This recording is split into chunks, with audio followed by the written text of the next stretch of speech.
Manni maree bakka bu'oota uummataa fi dhaabbileen itti waamamuun mootummaa naannoo Sumaalee waliin ta'uun magaalaa Jijjigaatti manneen namoota harka qalleeyyiif ijaarsisan dabarsanii kennan.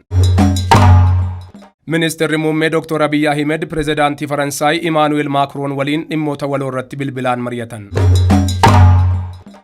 Ministeera maallaqaa obbo Ahmed Shideen raawwii piroojeektii iddoowwan walitti bu'iinsaan miidhaman deebisanii dhaabuu irratti ministeerotaa fi ministeer deetawwan dhimmisaa ilaallatu waliin mari'atan. Dhaabbanni tajaajila geejjibaa galaanaa fi loojistiikii Itoophiyaa baatiiwwan 6 darbanitti galii birrii biiliyoona 19.5 argachuu beeksise. Deeggarsi hongee dhufaa jiru sadarkaa hammeenya rakkichaan yeroon uummata bira qaqqabu akka qabu sadarkaa itti aanaa pirezidaantiitti qindeessaan kilaastera baadiyyaa obbo Abdurramaan Abdallaan himan.